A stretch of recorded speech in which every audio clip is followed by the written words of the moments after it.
Okay dear friends, good evening. How are you? हम लोग कहाँ थे आपको याद होगा, समाजवाद और मार्क्सवाद वाले टॉपिक में। लेकिन आप लोग अब चीज़ों को क्लियर समझ पा रहे होंगे। सबसे बड़ी चीज़ है कि मेरे इंस्ट्रक्शन का पालन कर रहे होंगे।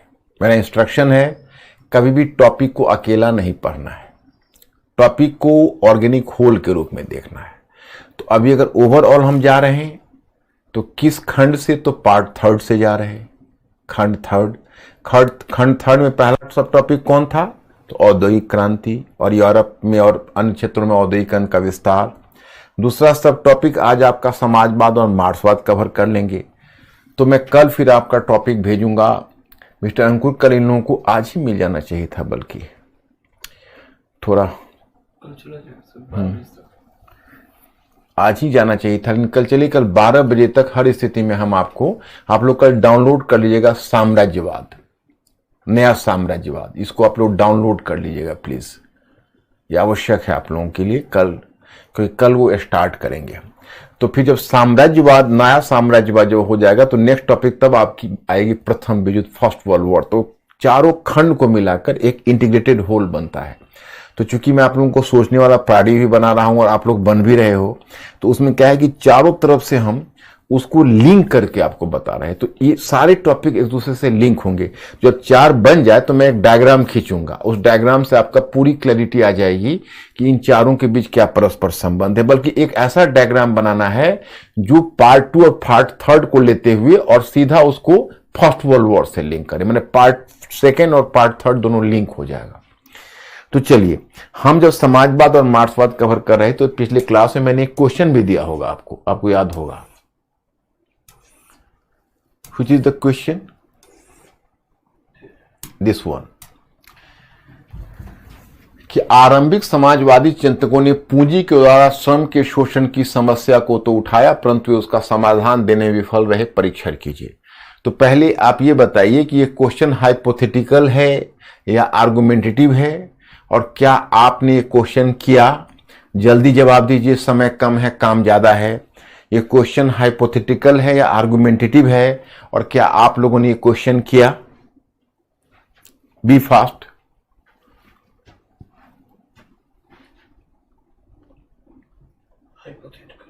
हाइपोथेटिकल। क्या क्वेश्चन आप लोगों ने ट्राई किया?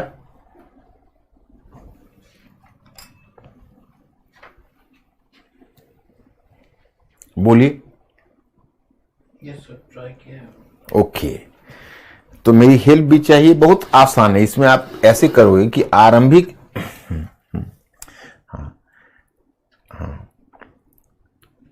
आरंभिक समाजवादी चिंतक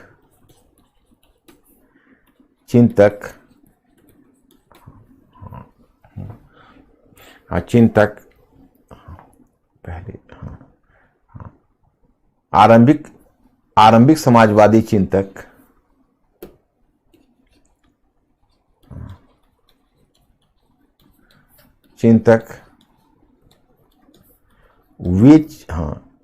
समाजवादी चिंतक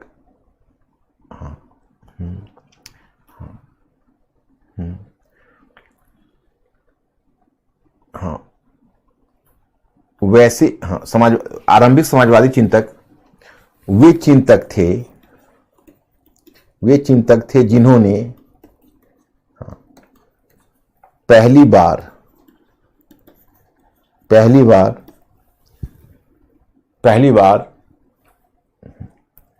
सरकार एवं बुद्धिजीवियों का ध्यान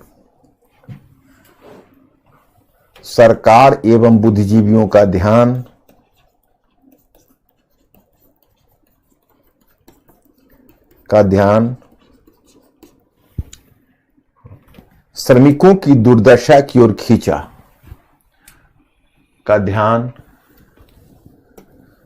श्रमिकों की दुर्दशा की ओर खींचा।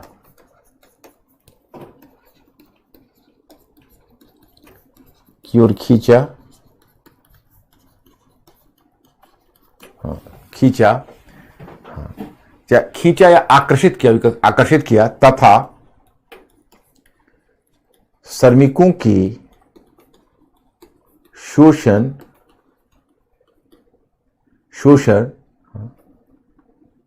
की समस्या को उठाया, समस्या को उठाया। यह दूसरी बात है, यह दूसरी बात है कि वे इसका व्यावहारिक समाधान नहीं दे सके, वे इसका व्यावहारिक समाधान नहीं दे सके। दूसरी बात है। अब हमारा देखो स्टार्ट हो गया क्वेश्चन, जैसे फ्लाइट जिसने टेक ऑफ करता है उसी तरह से अगर हमारा क्वेश्चन स्टार्ट हो जाता है तो हम चैन की सांस लेते हैं। अब क्या करना है? अब आपके पास 3 चिंतक है, 2 फ्रेंच चिंतक है, एक ब्रिटिश चिंतक है, Saint Simon, Charles Fourier, Louis Blanc का मत लिखना, वो ये आरंभिक समाजवादी उसका नहीं।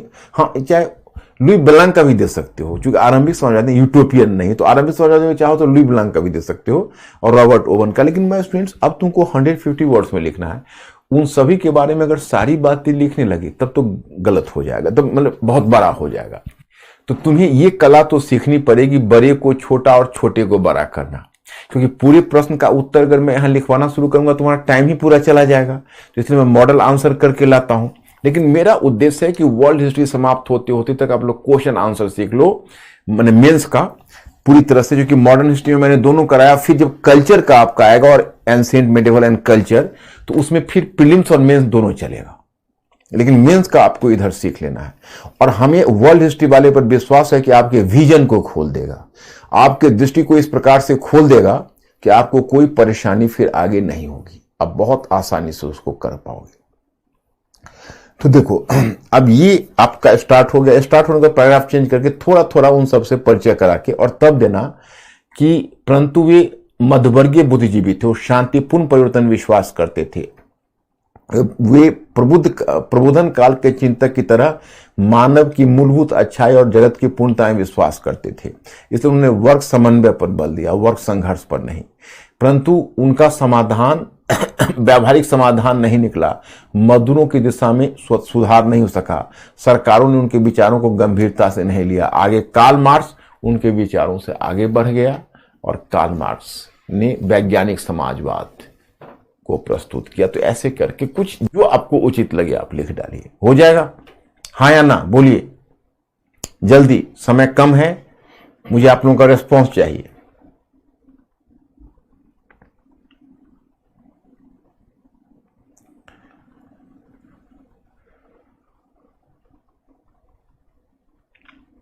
क्या अंकुर? Maximum yes. ओके, हाँ, कोशिश करते रहो। और जो अभी यस करने की स्थिति में नहीं हो तो आज न कल आ जाओगे। आप ही बताओ ना, आप तो पढ़े लिखे शिक्षित बुद्धिजीवी हो, आप यूपीएससी के एग्जाम में जाओ, किसी भी एग्जाम, जीवन के किसी भी एग्जाम में जाओ, तो एक चीज की आवश्यकता तो होगी, लिखना। लिखना, आप यूपीएससी में जाओ, स्टेट में जाओ, जहां कहीं भी जाओ, बशर्ते आप मल्टीपल चॉइस क्वेश्चन नहीं, कहीं भी डिस्क्रिप्टिव एग्जामिनेशन में जाओ, यूनिवर्सिटी के एग्जामिनेशन में जाओ, तो लिखना तो आवश्यक है। लिखने से हम कैसे भाग सकते हैं? तो लिखना तो आवश्यक है, लिखना जारी रहे। तो चलिए, अब ये हो गया आपका आरंभिक समाजवादी चिंतक, ये आपका क्वेश्चन हो गया। अब मैं आपको बता रहा था कि मैंने तो आरंभिक समाजवादी चिंतक आपको बता ही दिया था, फिर मैंने आपको कार्ल मार्क्स पर लाया था, आप याद करो। तो मैंने कार्ल मार्क्स में आपको बताया, कार्ल मार्क्स के कई विचारधाराएं मैंने बताई। जैसे मैंने आपको पहले बताया, कार्ल मार्क्स का याद होगा कि आत्मालोप का सिद्धांत, यानी थियरी ऑफ सेल्फ एलिनेशन। फिर उसके बाद मूल, पहले बताया आत्मालोप का सिद्धांत, फिर क्लासिकल अर्थशास्त्र की आलोचना कैसे की है कार्ल मार्क्स ने। फिर मैंने आपको मूल्य और अतिरिक्त मूल्य का सिद्धांत बताया था, याद होगा। अब मुझे समझाना है आपको द्वंद्वात्मक भौतिकवाद। अब देखो, ये द्वंद्वात्मक भौतिकवाद है, ये विशुद्ध फिलॉसफी है, तो इसको थोड़ा फिलोसॉफिकल अंदाज में समझना पड़ेगा। और फिलॉसफी की एक सीमा होती है, मैं आपको बता दूं। फिलॉसफी में यह प्रश्न किया जाता है क्या है, लेकिन फिलॉसफी में यह प्रश्न नहीं किया जाता है क्यों है। इसलिए थोड़ा फिलोसॉफिकल है, तो इसको फिलोसॉफिकल अंदाज में आपको समझना पड़ेगा। देखिए, जैसे द्वंद्वात्मक भौतिकवाद,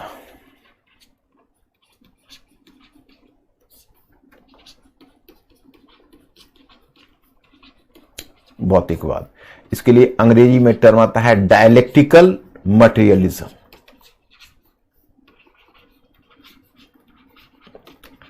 डायलेक्टिकल मटेरियलिज्म।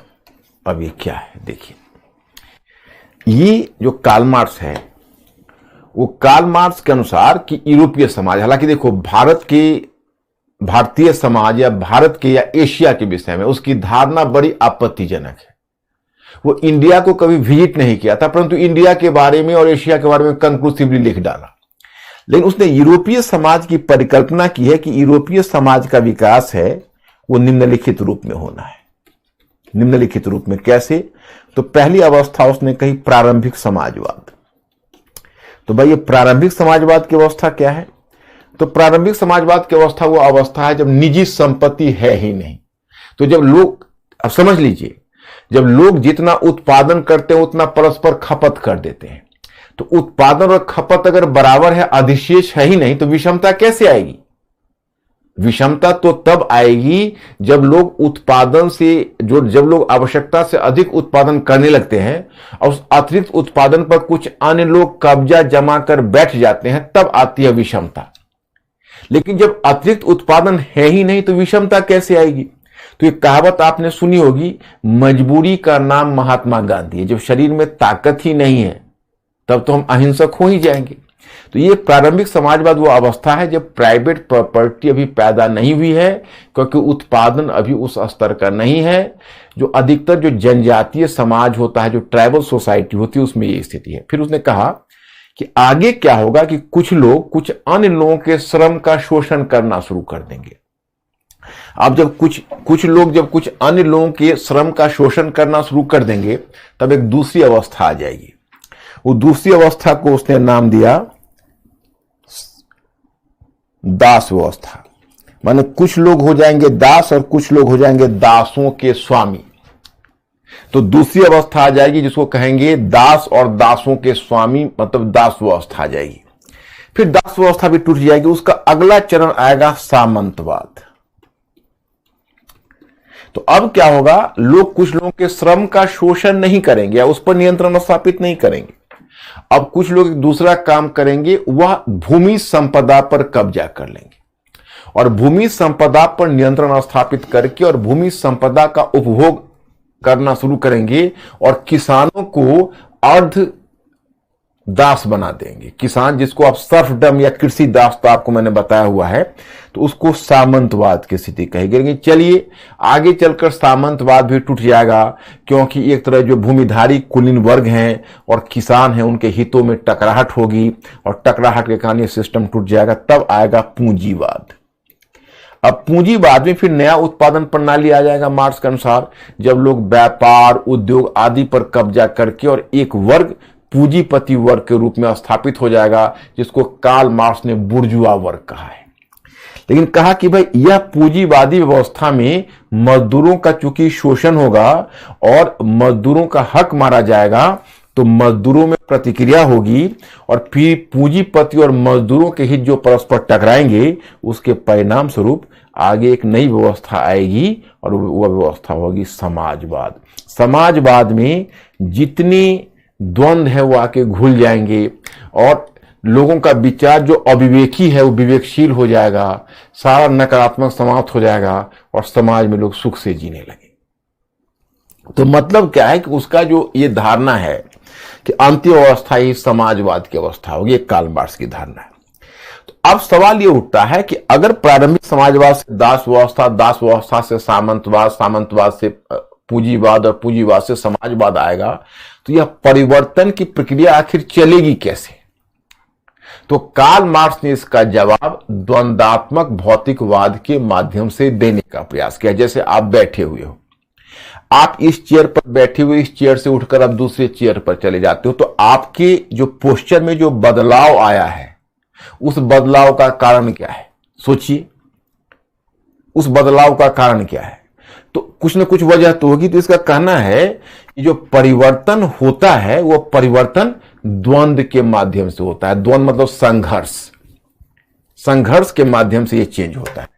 तो पहले उसने द्वंद्व की परिकल्पना, जैसे द्वंद्वात्मकता की अवधारणा उसने एक दूसरे थिंकर से ली, द्वंदात्मकता की अवधारणा उसने एक दूसरे थिंकर से ली थी। उस थिंकर का, वो जर्मन थिंकर ही था जो मैंने आपको पीछे बताया था, वो जर्मन विचारक था। वो जर्मन विचारक का नाम था हीगेल। हीगेल। तो देखो, अब दुनिया में दो तरह के चिंतक हैं। एक तरह का चिंतक कहलाता है प्रत्ययवादी। प्रत्ययवादी चिंतक कौन है? जो विचारधारा की सत्यता को प्रधान मानकर चलता है, जो मानकर चलता है विचारधारा ही सत्य है। तो विचारधारा की सत्यता को जो प्रधान मानकर चलता है वो कहलाता है प्रत्ययवादी। और दूसरे प्रकार का जो चिंतक है, वह दूसरे प्रकार के चिंतक जो भौतिक पदार्थ को सत्य मानकर चलता है, उसको कहते हैं भौतिकतावादी। तो जो विचारधारा को सत्य मानकर चलता है वो कहलाता है प्रत्ययवादी, और जो भौतिक पदार्थ को सत्य मानकर चलता है वो कहलाता है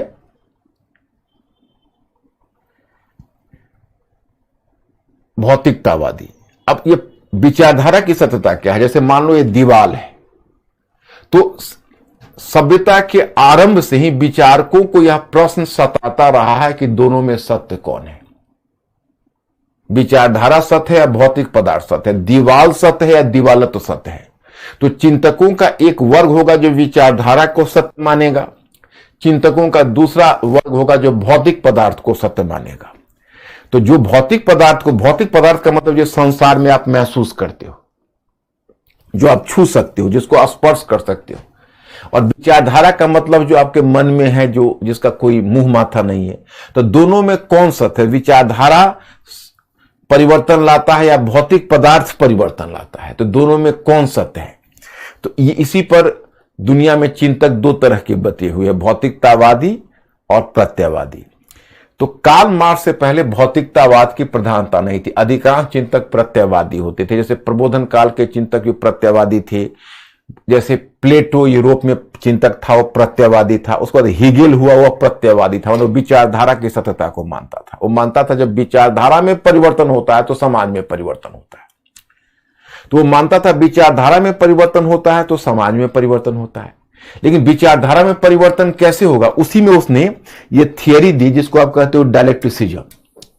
विचारधारा में कैसे परिवर्तन होता है, इसी आधार पर उसने यह थियरी दी, वह सिद्धांत दिया जिसको आप कहते हो द्वंदात्मकता। तो उसने कहा कि पहले एक विचारधारा आती है, एक विचारधारा, फिर उसके ठीक उसके विपरीत एक दूसरी विचारधारा तुरंत आ जाती है, और दोनों मिलकर एक तीसरी विचारधारा का रूप ले लेती है। माने एक विचारधारा आती है, उसी समय एक दूसरी विचार, देखो ये फिलॉसफी है। फिलॉसफी में मैंने पहले ही कहा, क्यों ऐसा, आपने पूछे ऐसा क्यों आती है, ऐसा प्रश्न करोगे तो मेरे पास कोई जवाब नहीं।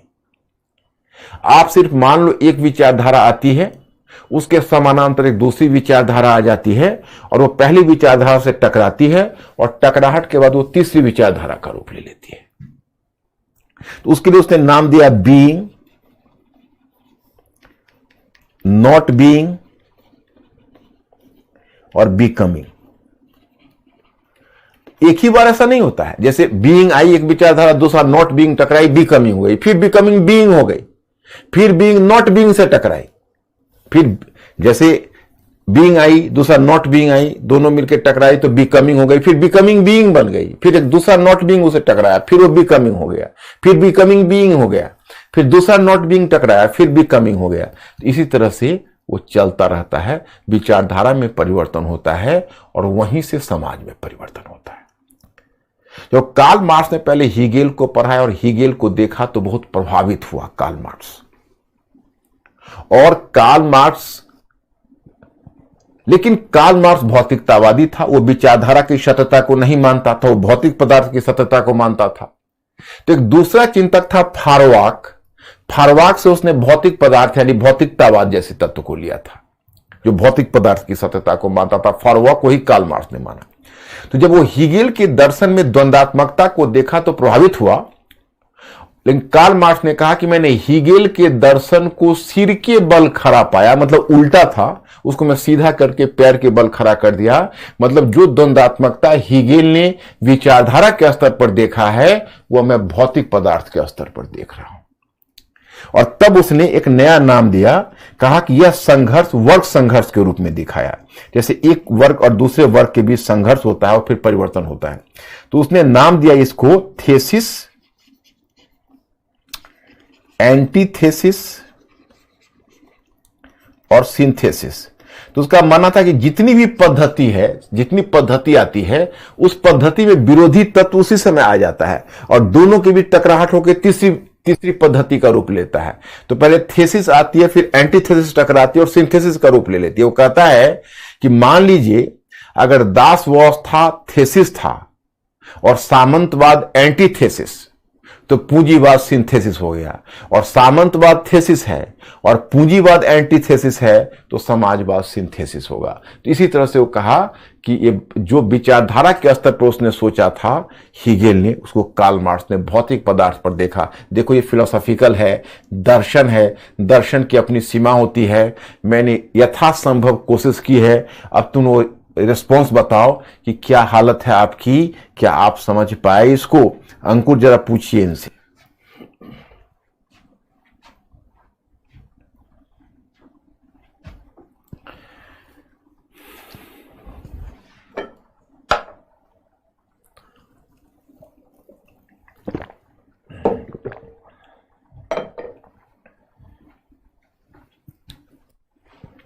Maximum yes. ये फिलोसफी है, जो नहीं भी समझोगे तो चिंता मत करना, मतलब फिलोसफी, इस पर क्वेश्चन नहीं बनेगा तुम्हारा। बस वैसे भी तुम एक बुद्धिजीवी हो और मार्क्स दुनिया का, मतलब शायद ही दुनिया में, मार्क्स वो गिने चुने चिंतकों में है, मार्क्स वो गिने चुने चिंतकों में है जिसने पूरी दुनिया की विश्व राजनीति और समाज की धारा को प्रभावित किया है। कार्ल मार्क्स को समझना तो प्रत्येक बुद्धिजीवी को मांगता है कि कार्ल मार्क्स को समझना चाहिए। अरे सिविल सर्विसेज का एग्जामिनेशन क्वालिफाई करना है, लेकिन बुद्धिजीवी होने के नाते भी कार्ल मार्क्स की विचारधारा को समझना है, उसको हम नकार नहीं सकते। तो चलिए ये हुआ। अब मैं आपको एक दूसरी थियरी बताऊंगा। देखो मूल और अतिरिक्त तो हो ही गया है, ये तो हम पहले ही बता चुके, और ये द्वंदात्मक भौतिकवाद आपको समझा दिया, और अब आपको समझाना है परिवर्तन का सूत्र। द्वंदात्मकता तो अब हो ही गया, ये आपको पढ़ ले, थेसिस, एंटीथेसिस, सिंथेसिस, ये सब मैंने हर कुछ मैं लिखित दे देता हूं ताकि आपको कोई डाउट ना हो। इतिहास की भौतिकतावादी व्याख्या। तो क्लासिकल अर्थशास्त्रियों ने अर्थव्यवस्था की व्याख्या करते हुए 3 वर्गों की बात कही थी। क्लासिकल अर्थशास्त्री एडम स्मिथ, और एडम स्मिथ के बाद जो उसके फॉलोअर्स हुए, जमींदार, पूंजीपति और श्रमिक। मार्क्स ने उन्हें 2 समूह में विभाजित कर दिया, पूंजीपति वर्ग और सर्वहारा वर्ग, पूंजीपति वर्ग और सर्वहारा वर्ग। उसी प्रकार कार्ल मार्क्स से पहले भी चिंतक आर्थिक भौतिक कारक का प्रभाव मानव के परिवेश और वातावरण पर स्वीकार करते थे। कार्ल मार्क्स से पहले भी जो चिंतक आर्थिक भौतिक कारक का प्रभाव मानव के परिवेश और वातावरण पर स्वीकार करते थे, परंतु मार्क्स ने उनमें से एक कारक, मतलब उत्पादन के साधन को उन्होंने सबसे इंपॉर्टेंट माना। मैं आपको 1 मिनट के लिए बता देता हूं, तुरंत समझ जाओगे। उत्पादन के साधन पर बल दिया था, उत्पादन के साधनों में होने वाले परिवर्तनों को इतिहास के परिवर्तनों से जोड़कर देखा। अब ये कैसे देखा है उसको देखते। देखो इसमें एक डायग्राम शायद नहीं दिया हुआ है, मैं आपको बताता हूं। एक डायग्राम देखिए, आप लोग गौर से देखना। उत्पादन के साधन,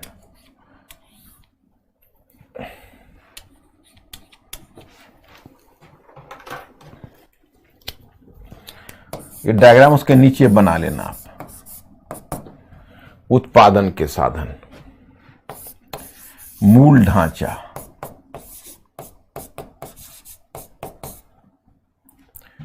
उत्पादन के साधन, मूल ढांचा,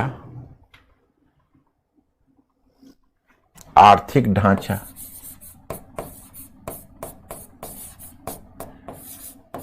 यानी उत्पादन के साधन, मतलब इसको हम 3 जान पाएंगे, तीनों मिला जुला कर एक ही है।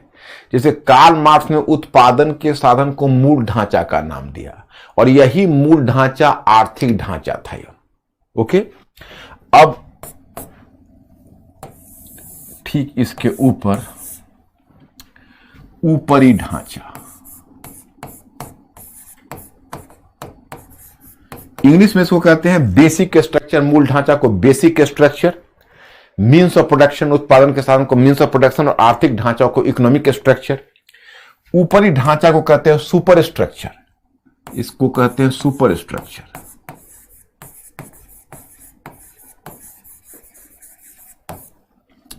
और इसके ऊपर उत्पादन के साधन के लिए टर्म आता है, उत्पादन के साधन के लिए टर्म आता है उत्पादन संबंध। उत्पादन संबंध सब बच्चे कह रहे हैं कि पीडीएफ में है। पीडीएफ में है? कहां पर है?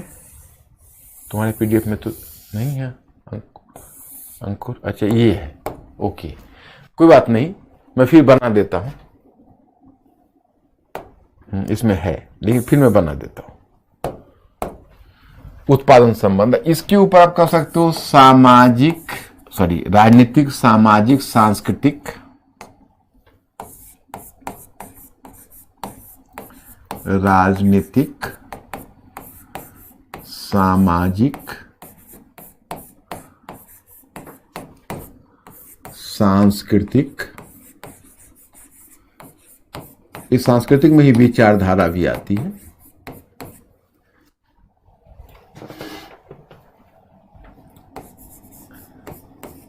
विचारधारा भी आती है। अब देखिए, अब ये बहुत क्लियर है, इसको मैं आपको बताता हूं ये क्या बोलता है।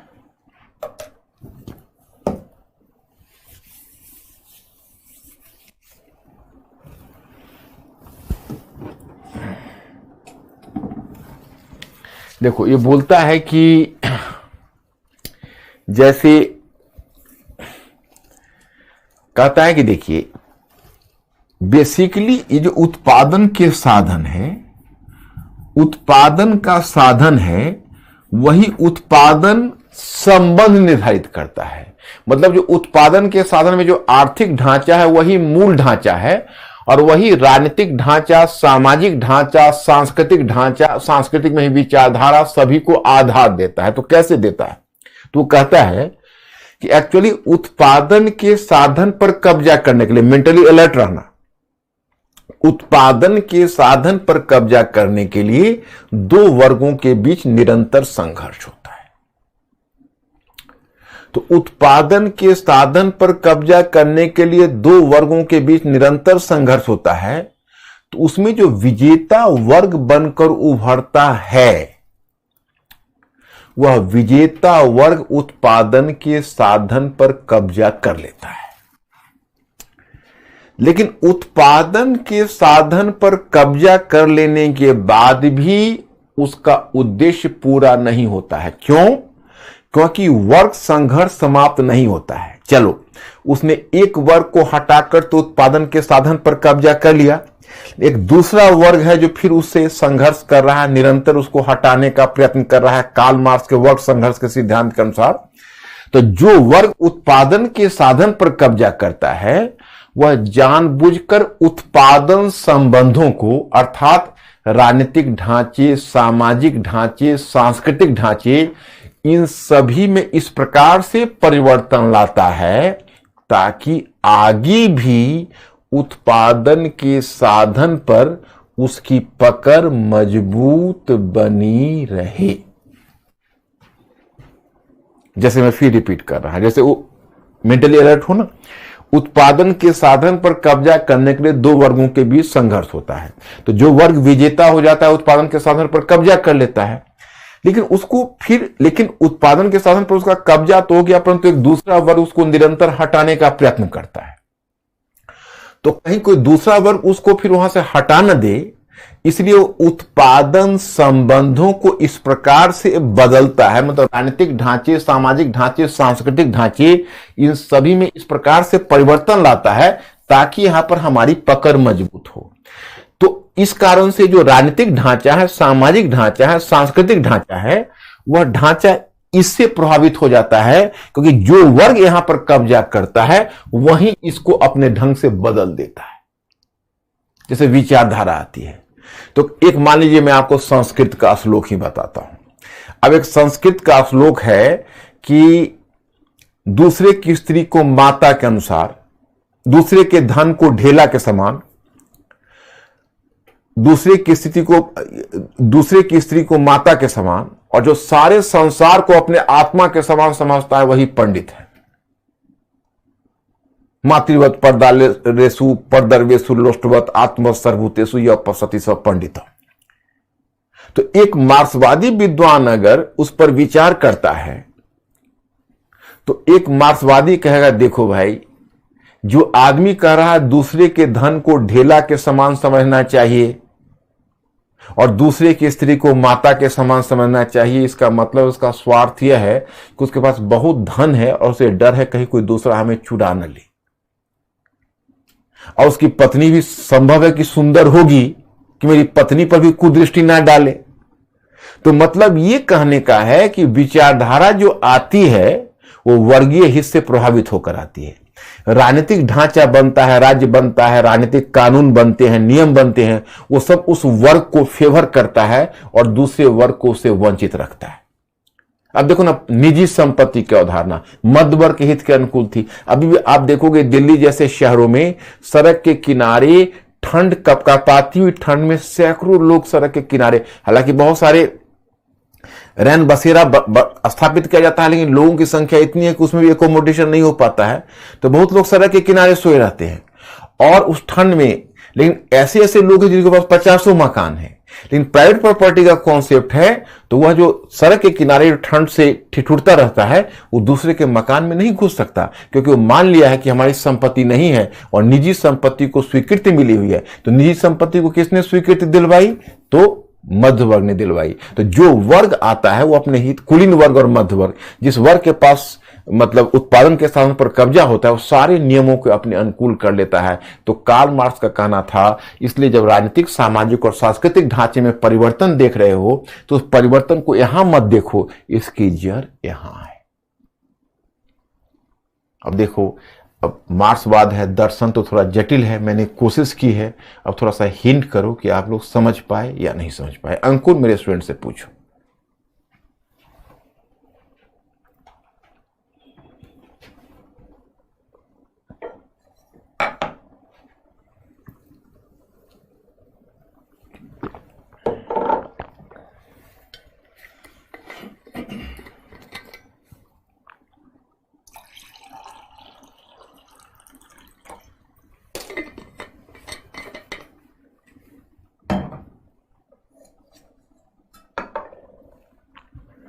Maximum yes.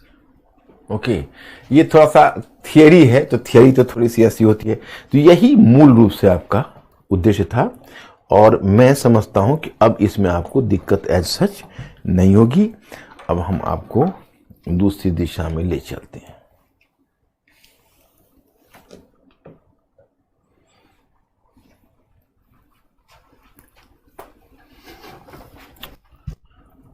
हाँ, अब मैं आपको बता दूं, अब मार्क्सवादी क्रांति के भिन्न चरण तो मैं पहले भी आपको समझा चुका हूं, इसमें भी समझा देता हूं। जैसे कार्ल मार्क्स ने क्रांति के 3 चरण निर्धारित किए। उसने कहा कि पहले चरण में कार्ल मार्क्स ने घोषणा की कि पहले चरण में, क्रांति के पहले चरण में जो सर्वहारा वर्ग है, सर्वहारा कहते औद्योगिक श्रमिक को, वह डायरेक्ट एक्शन करेगा। इसीलिए आपको टर्म दिया हुआ है प्रत्यक्ष कार्रवाई का चरण, डायरेक्ट एक्शन। वो डायरेक्ट एक्शन लेगा और डायरेक्ट एक्शन लेकर पहले वो सरकार पर कब्जा कर लेगा। पहला चरण का जब मूवमेंट पूरा होगा, जब सर्वहारा वर्ग जब इकट्ठा होगा और जब वह डायरेक्ट एक्शन लेगा और सरकार पर कब्जा करेगा और सरकार पर जब उसका कब्जा हो जाएगा, तब क्रांति दूसरे चरण में पहुंचेगी। उसके लिए उसने नाम दिया सर्वहारा वर्ग की तानाशाही।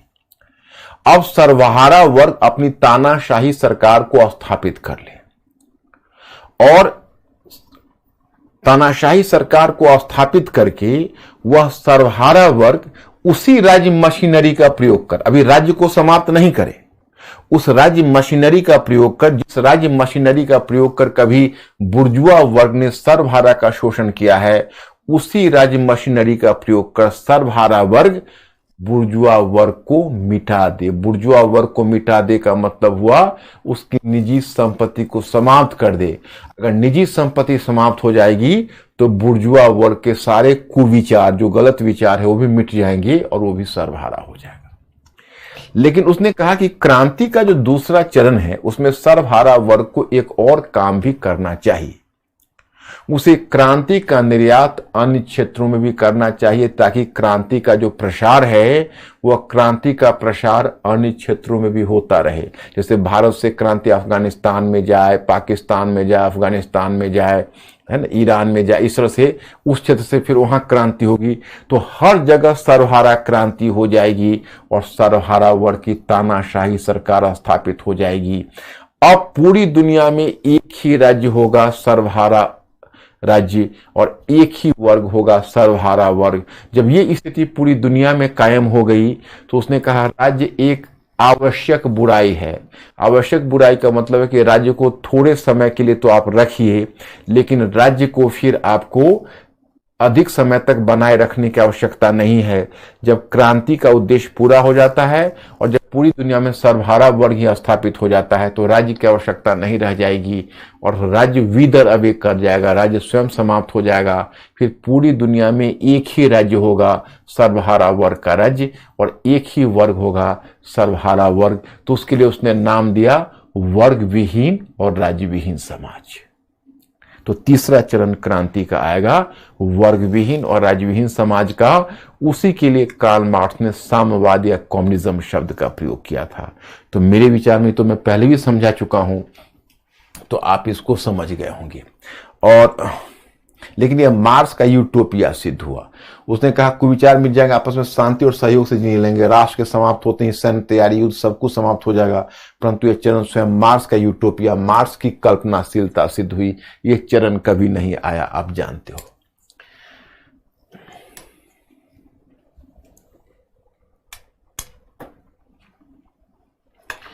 अब देखो, अब हम मार्क्सवादी मूवमेंट की तरफ आपको थोड़ा सा झलक देते हैं और बताते हैं। आप लोगों ने पढ़ा ही होगा और मैटर तो आपके पास है ही, मैं आपको समझा देता हूं, आपको याद ही हो जाएगा। देखिए,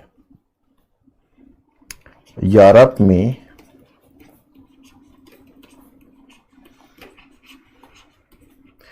मार्क्सवाद का प्रसार,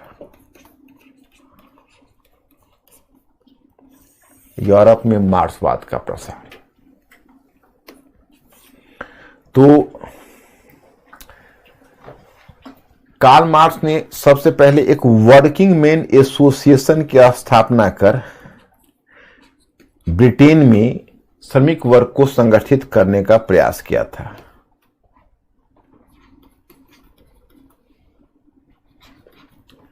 वर्किंग मैन एसोसिएशन की स्थापना कर लंदन में श्रमिकों को संगठित करने का प्रयास किया था और फिर आगे उसने एक प्रथम सोशलिस्ट इंटरनेशनल,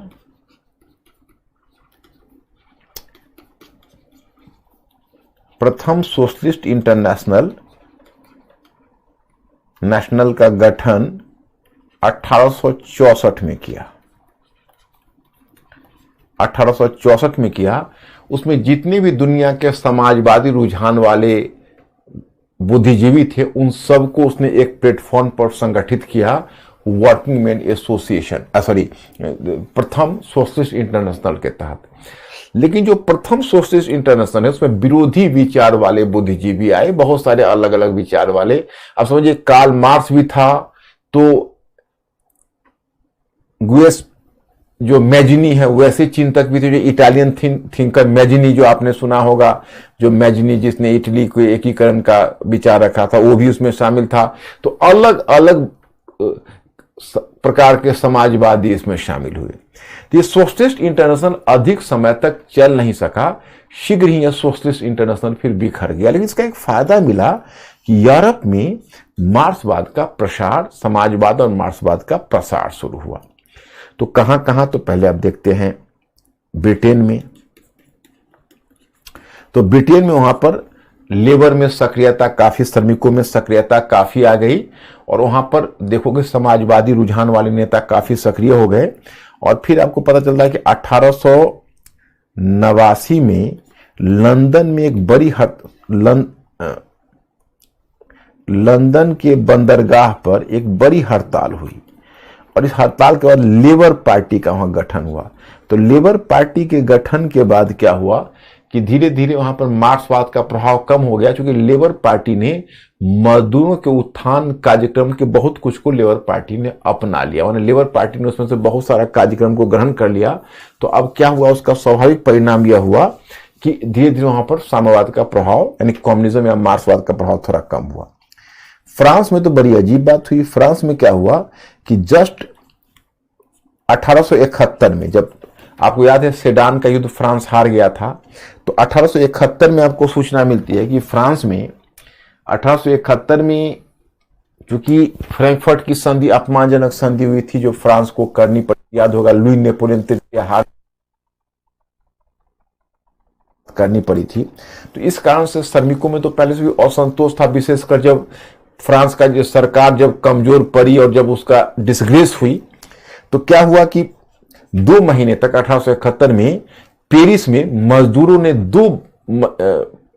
मजदूरों ने हमला कर दिया और 2 महीनों तक उसने मजदूरों ने पेरिस पर कब्जा बनाए रखा।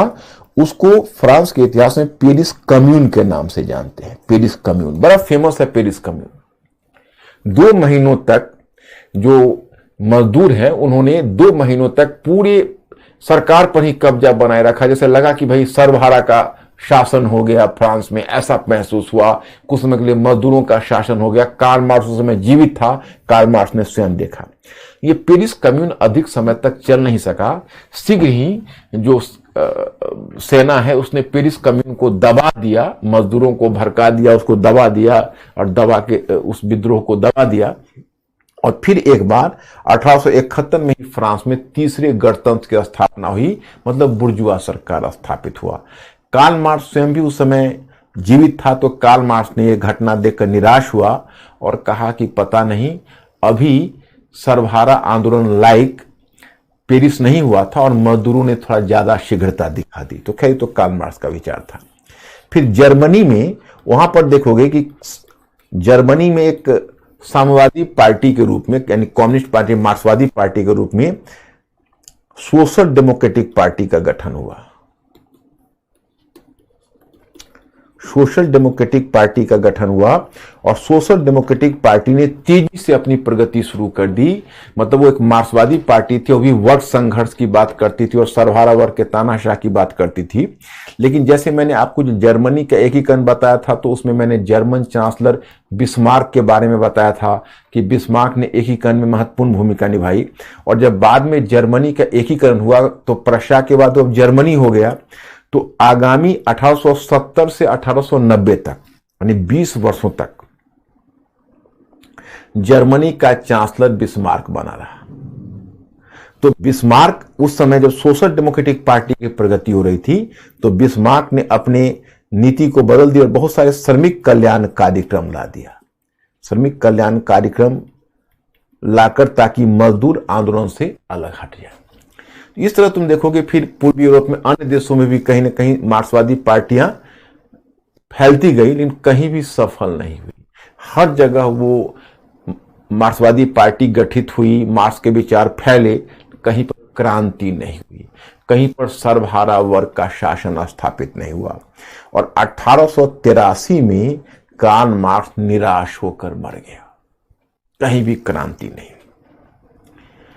तो अब इसी पर प्रश्न उपस्थित होता है कि क्या आखिर क्रांति टलने के क्या कारण थे? क्रांति टल जाने के क्या कारण थे?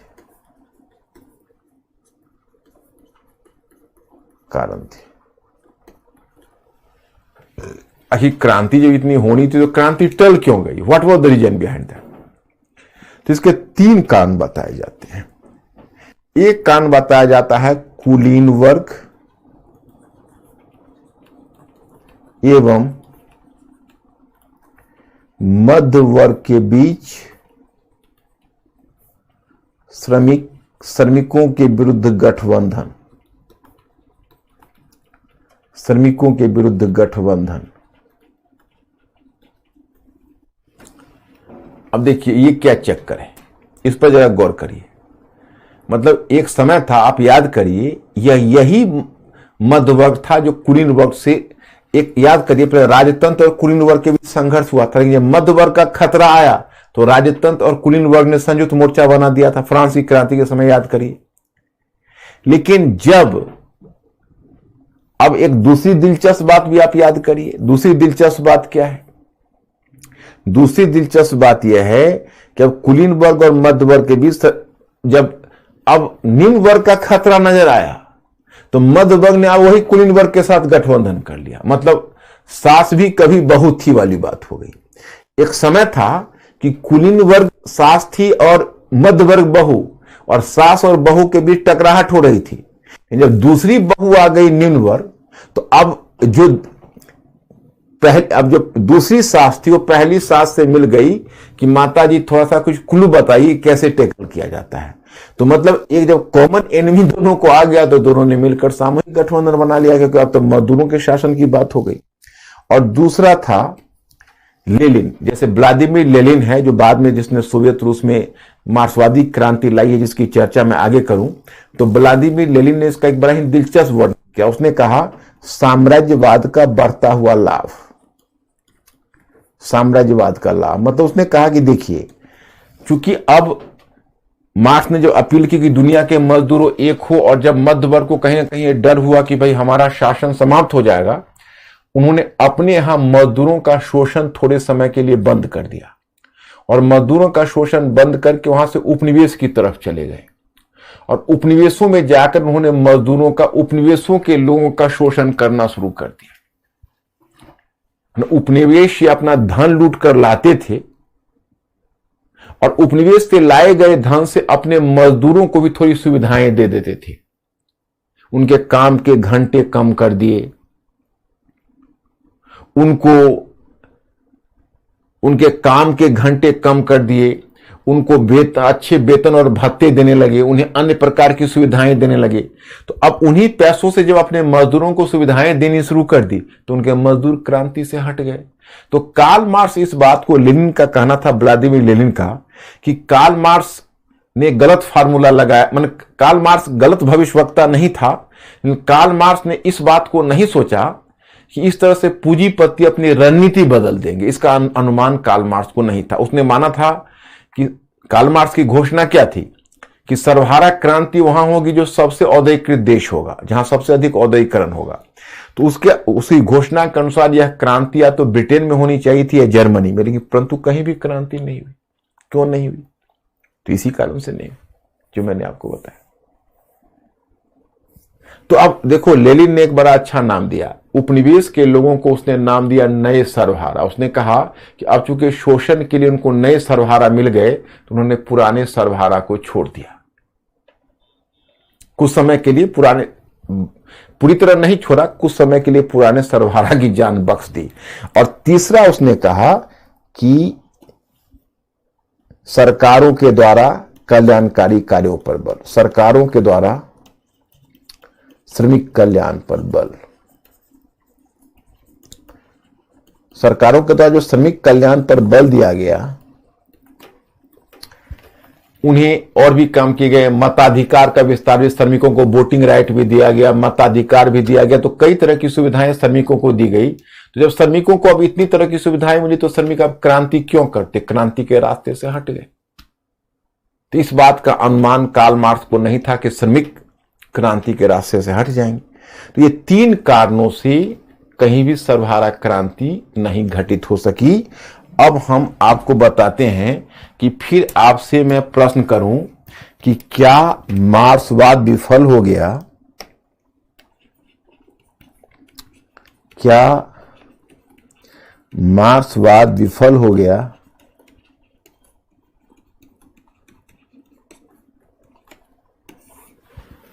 क्या मार्क्सवाद विफल हो गया? हां या ना? हां या नहीं? आप लोग बोलिए, थोड़ा रिस्पॉन्स दीजिए। अंकुर जरा पूछो मेरे स्टूडेंट से, हां या नहीं?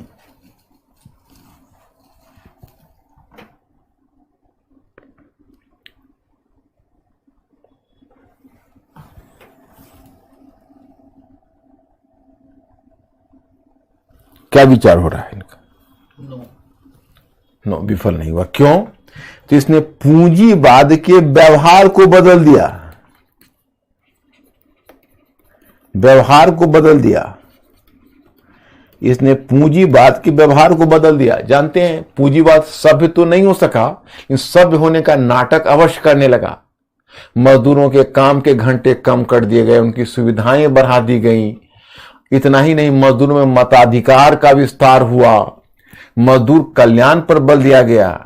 और अपने नए संविधान में यूरोपीय सरकारों में होड़ लग गई कि अपने नए संविधान में वो समाजवादी गणतंत्र शब्द का प्रयोग करने लगे कि हम समाजवादी गणतंत्र हैं, सिर्फ इसलिए कि ताकि मजदूरों को लगे कि भाई ये मार्क्स से ज्यादा भला तो ये आपको चाहते हैं।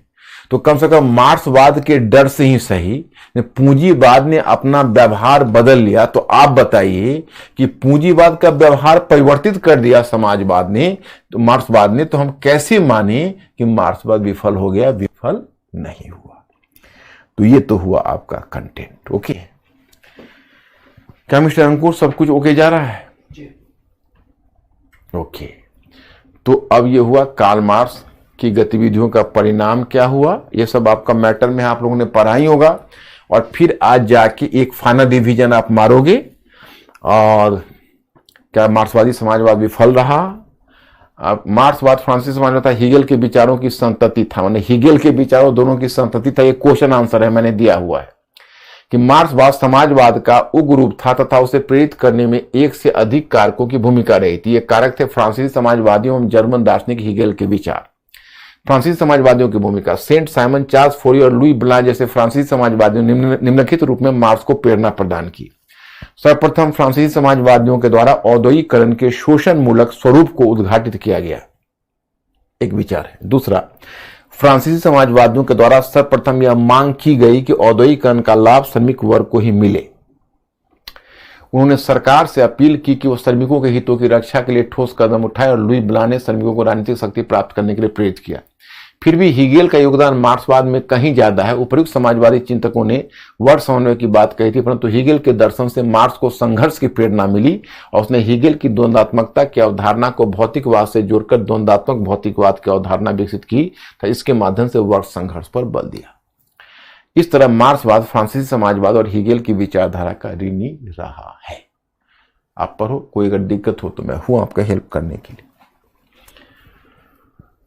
19वीं सदी के यूरोप पर मार्क्सवाद के प्रभाव का आलोचनात्मक परीक्षण कीजिए। आलोचनात्मक परीक्षण कीजिए, आप तो जानते हो ये हाइपोथेटिकल क्वेश्चन नहीं है, ये आर्गुमेंटेटिव क्वेश्चन है। तो मतलब है कि 19वीं सदी के समाज पर मार्क्सवाद का क्या प्रभाव रहा और मार्क्सवाद की क्या सीमाएं रही, दोनों बातें इसमें दी गई है। इसको आप पढ़ लेना, आपको सब कुछ समझ में, जो पीछे हमने किया हुआ है वही बात एक जगह पर होगी जो आपको समझ में आ जाएगा, प्रभाव। अब मुझे अंतर अनुशासनात्मक लास्ट में आपको बताना है। ये अंतर अनुशासनात्मक क्या है, इसको लेते हैं।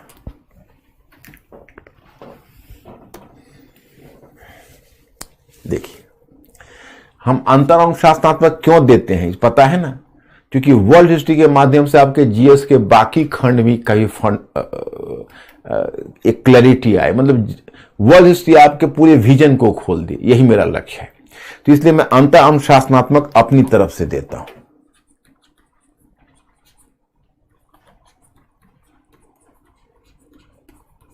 अब देखिए ये क्या है, इसमें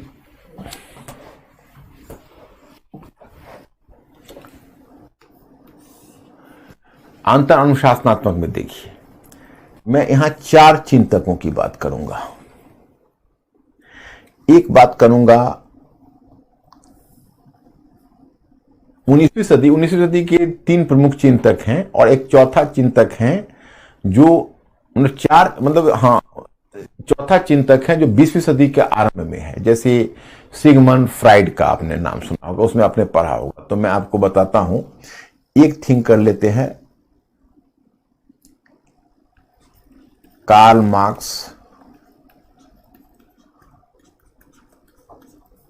दूसरा लेते हैं चार्ल्स डार्विन,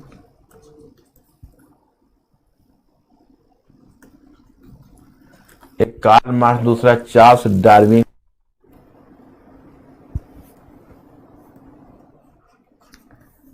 चार्ल्स डार्विन से ही जुड़ा हुआ है हर्बर्ट स्पेंसर, इससे प्रभावित है क्योंकि हर्बर्ट स्पेंसर ने एक टर्म का यूज किया है और वो टर्म का नाम है सोशल डार्विनिज्म या सामाजिक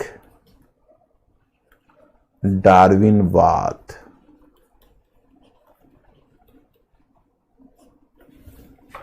हर्बर्ट स्पेंसर ने जो शब्द का यूज किया है उसका नाम है सामाजिक डार्विनवाद।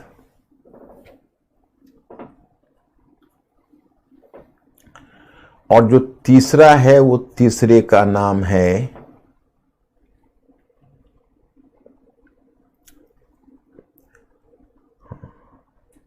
नीत्शे, फ्रेडरिक नीत्शे पूरा नाम है, नीत्शे शॉर्ट नाम का फ्रेडरिक नीत्शे।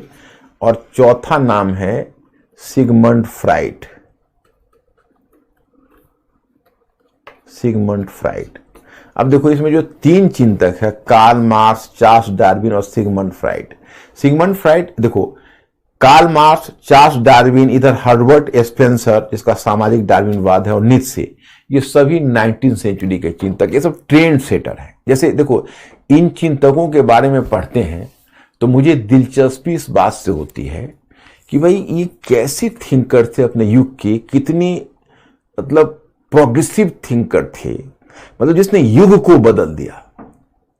अब सिगमंड फ्राइड है युग को बदल दिया, नीत्शे ने युग को बदल दिया, चार्ल्स डार्विन ने एक नई मतलब एक दिशा चला दी, और कार्ल मार्क्स के कब्र पर उसके जो सहयोगी है, जब कार्ल मार्क्स का डेथ जब 1883 में हुआ था, उस समय उसका फ्रेंड और सहयोगी एंजेल्स जीवित था। तो एंजेल्स ने उसके कब्र पर लिखवाया था कि संसार ने कब्र पर लिखवाया था कि दार्शनिकों ने अब तक संसार की व्याख्या की है, परंतु अब समय आ गया है संसार को बदलने का। 20वीं सदी में शायद ही किसी दूसरे चिंतक ने, अगर मैं 21वीं सदी को भी काउंट करूं तो पता चलता है कि शायद ही किसी दूसरे चिंतक ने दुनिया को इतना प्रभावित किया होगा जितना कार्ल मार्क्स। अब कार्ल मार्क्स, चार्ल्स डार्विन और सिगमंड फ्राइड, तीनों में एक चीज कॉमन है जो आप यहां पढ़ोगे तो आपको मिल जाएगा। मैंने मैटर, इसीलिए तो मैं मैटर हमेशा उसी लाइन पर आपको देता हूं जिस लाइन पर पढ़ाता हूं, कि ताकि घर पर जाके पढ़ो तो कोई कंफ्यूजन आपको ना रहे, बिल्कुल क्लियर हो जाए। तो कार्ल मार्क्स, चार्ल्स डार्विन और सिगमंड फ्राइड, तीनों में एक कॉमन पॉइंट था। वो कॉमन पॉइंट क्या था? तो तीनों ने वैज्ञानिक पद्धति का इस्तेमाल अपने सिद्धांत में किया। कार्ल मार्क्स ने आर्थिक संबंधों के निदान में साइंटिफिक पद्धति अपनाई, वर्ग संघर्ष और सर्वहारा क्रांति। तो उसका क्या है? उसको कहते हैं वैज्ञानिक समाजवाद, क्योंकि उसने वैज्ञानिक पद्धति की तरह एक निश्चित सूत्रबद्ध होकर उसने आंदोलन की, उसने पूरे मजदूर आंदोलन को एक वैज्ञानिक पद्धति की तरह एक सूत्र के रूप में बांध दिया। चार्ल्स डार्विन ने संसार की उत्पत्ति कहा, उसने लिखा ओरिजिन ऑफ स्पीसीज, कि संसार किसी ईश्वर ने नहीं बनाया है, बल्कि विभिन्न जो प्रजातियां हैं वो समय समय पर उत्पन्न होते रहे। उसमें जो ताकतवर प्रजातियां हैं वो आगे बढ़ती रहीं और कमजोर प्रजातियां नष्ट होती गईं विकास के क्रम में, और ये नेचुरली इवॉल्व करता गया, विकास नेचुरल विकास होता गया। कमजोर प्रजातियां नष्ट होती गई और ताकतवर प्रजातियां आगे बढ़ती गई। इसमें जो सबसे फिटेस्ट था वो सरवाइव किया, जो कमजोर था वो लुप्त हो गया। इस एवोल्यूशन से पूरे संसार का विकास हुआ है और विभिन्न जीव जंतुओं का विकास इस मतलब एक नेचुरल इवॉल्विंग यानी एक नेचुरल विकास क्रम में हुआ है। किसी ईश्वर ने इसे नहीं बनाया है, किसी गॉड ने इसे क्रिएट नहीं किया है। तो पता है आपको, चार्ल्स डार्विन ने पूरे ईसाई विश्व को हिलाकर रख दिया, क्योंकि उस समय तो जो क्रिश्चियन ओरिजिन का थियरी था वो लगभग 4000 वर्ष पहले इस संसार की उत्पत्ति मानता था और ईश्वर के द्वारा बनाया हुआ मानता था। लेकिन इसने पूरे ईसाई जगत की मान्यता को हिलाकर चार्ल्स डार्विन ने रख दिया और मानव की उत्पत्ति को वैज्ञानिक पद्धति से बांधा, जैसे कार्ल मार्क्स ने आर्थिक संबंधों को वैज्ञानिक पद्धति से बांधा और सिगमंड फ्राइड ने मानव की सोच को ही वैज्ञानिक पद्धति से बांध दिया। ये अर्ली 20th सेंचुरी में, मतलब 19वीं सेंचुरी के अंत में हुआ और अर्ली 20th सेंचुरी में इसकी जो फिलॉसफी है वो क्लियर हुई। सिगमंड फ्राइड के बारे में जानते हो आप लोग? फ्राइड के बारे में आपने सुना होगा, इसकी थियरी कहलाती है मनोविश्लेषण।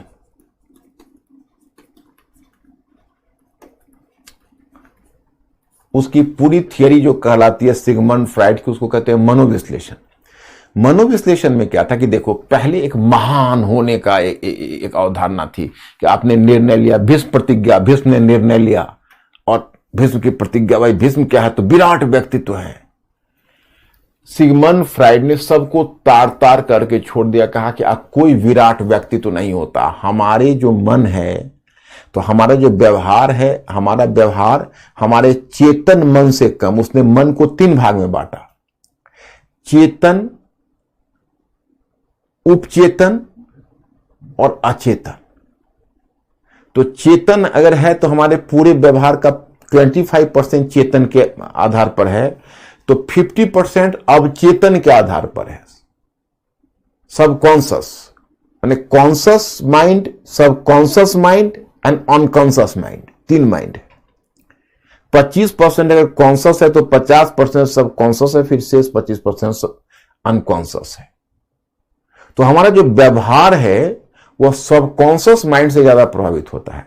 तो अगर हम मतलब अपने कॉन्शियस माइंड से वीर बनने की कोशिश करते हैं, तो सबकॉन्शियस माइंड के अंदर का जो फियर है हमारे वीर को दबा देता है कई बार। तो इसलिए हर इंसान के, जैसे पहले कहा जाता है ये राम है, ये रावण है, अब सिगमंड फ्राइड ने स्थापित किया कि हम सबके अंदर राम भी है और रावण भी है। मुद्दा यह है कि किसकी मात्रा ज्यादा है। जिसकी मात्रा ज्यादा है उसी आधार पर हम अच्छे हैं या बुरे हैं। मतलब उसका यह कहना था कि आप पूरी तरह से अच्छे और बुरे के चौखटों में बांटकर नहीं देख सकते। सभी का व्यक्ति 3 बातों से परिचालित है, अहंकार, भय और सेक्स से सभी का व्यक्तित्व परिचालित है। मात्रा अगर संतुलित होती है तो हम सामान्य मानव होते हैं, और मात्रा बिगड़ जाती है तो हम असामान्य मानव बन जाते हैं। तो ये जो इसका मनोविश्लेषण था, इसने पहले से चली आ रही जो मानव मन है और मानव का व्यक्तित्व है उसको तार तार करके रख दिया और वैज्ञानिक सिद्धांतों पर हमारे मस्तिष्क को कस दिया। तो तीनों ने साइंटिफिक मेथड का यूज किया, कार्ल मार्क्स, चार्ल्स डार्विन और सिगमंड फ्राइड ने। नीत्शे कौन है? फ्रेडरिक नीत्शे 19वीं सेंचुरी का चिंतक है। पता है आपको, फ्रेडरिक नीत्शे एक ऐसा रेडिकल का मतलब मूल परिवर्तनवादी चिंतक था कि प्लेटो के काल से जो भी विचारधारा चली आ रही थी उस सारी विचारधारा को उसने अस्वीकार कर दिया। उसने कहा क्योंकि अब से पहले जो भी महत्वपूर्ण कर सकते हो कि जो भी महत्वपूर्ण ग्रंथ या महत्वपूर्ण विचारक थे वो सब सत्य पर पहुंचने का या सत्य तक पहुंचाने का दावा करते थे। तो नीत्शे ने यह अवधारणा रखी, ना तो कोई एकमात्र सत्य है, सत्य भी कोई एकमात्र नहीं है, और ना ही सत्य तक पहुंचने का कोई एकमात्र मार्ग है। न कोई एकमात्र सत्य है और न सत्य तक पहुंचने का कोई एकमात्र मार्ग है। तो प्लेटो के समय से जो चली आ रही विचारधाराओं की जो परंपरा थी उसको नीत्शे ने अस्वीकार कर दिया।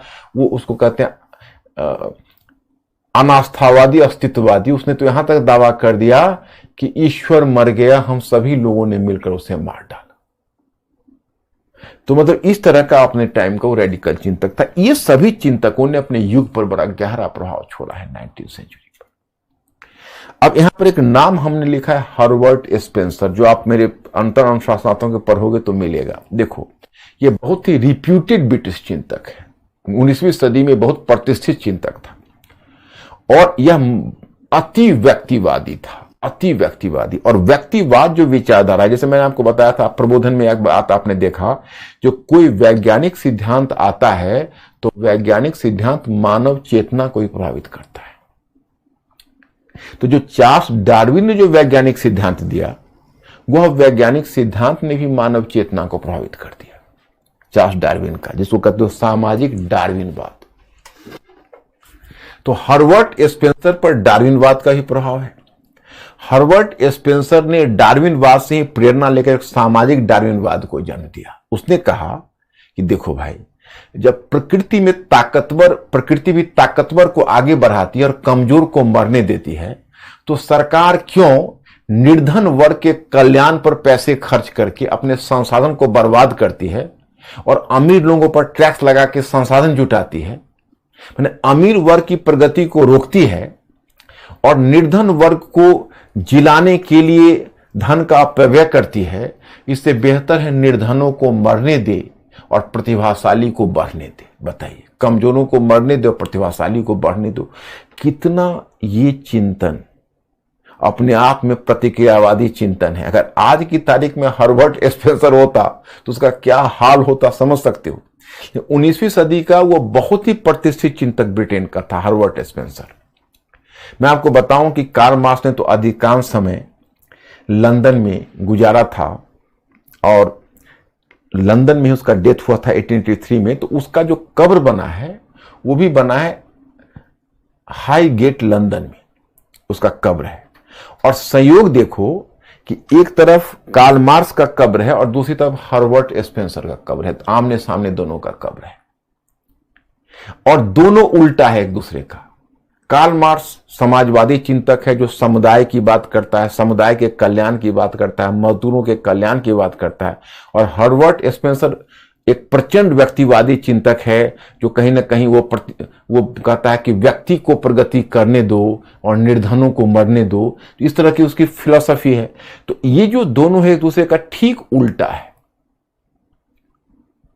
तो मुझे लगता है कि मैंने एक बार मजाक में कहा कि ऐसा भी संभव है कि दोनों के विचार, हर्बर्ट स्पेंसर और कार्ल मार्क्स के विचार एक दूसरे के इतने उल्टे पुल्टे थे कि मरने के बाद भी दोनों के भूत रात में निकलकर आपस में लड़ते होंगे।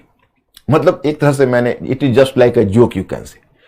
तो देखो, अब 19वीं सेंचुरी में हर्बर्ट स्पेंसर इतना प्रतिष्ठित चिंतक था कि उसकी कब्र पर एकदम लोगों की भीड़ लगी रहती थी और वहां पर फ्लावर के बुके रखे होते थे।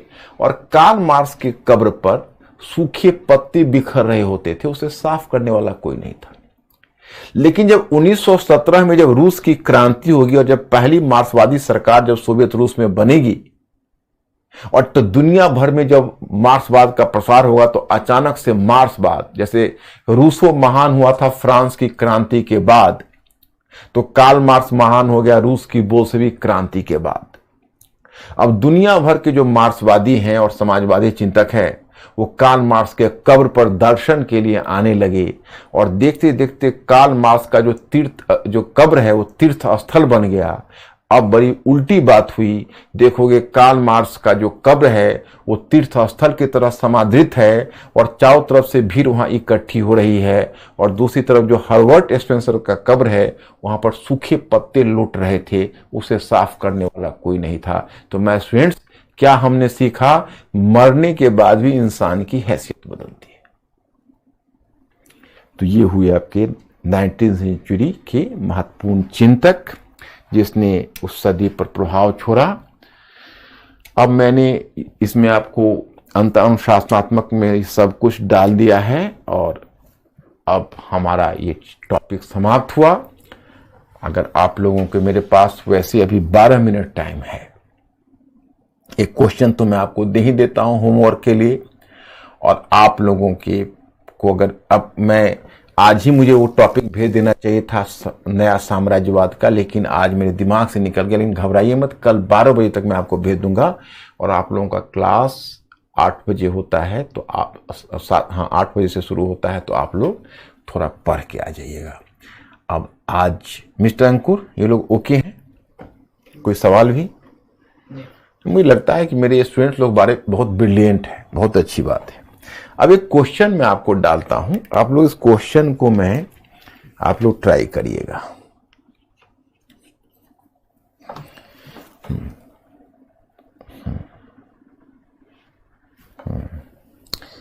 क्या आप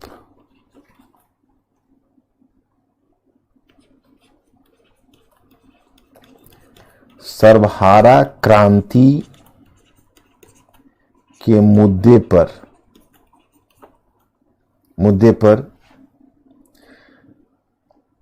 आप 19वीं सदी में कर दो। आप 19वीं सदी में सर्वहारा क्रांति के मुद्दे पर कार्ल मार्क्स को एक गलत भविष्यवक्ता मानते हैं अपने मत के पक्ष में उत्तर दीजिए। अपने मत के पक्ष में उत्तर दीजिए। 150 शब्द। अब पहले मैं स्टूडेंट्स आप लोग ये बताइए, ये क्वेश्चन हाइपोथेटिकल क्वेश्चन है या आर्गुमेंटेटिव क्वेश्चन है? क्या आप 19वीं सदी में सर्वहारा क्रांति के मुद्दे पर कार्ल मार्क्स को एक गलत भविष्यवक्ता मानते हैं? अपने मत के पक्ष में उत्तर दीजिए। यह हाइपोथेटिकल क्वेश्चन है या आर्गुमेंटेटिव क्वेश्चन है?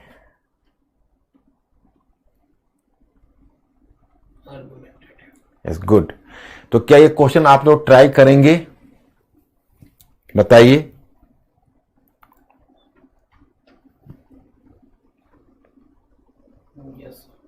ओके, तो कि मैं स्टूडेंट्स अब तो आज हमारा काम समाप्त हुआ, तो इस कक्षा को यहीं पर स्थगित कर देते हैं।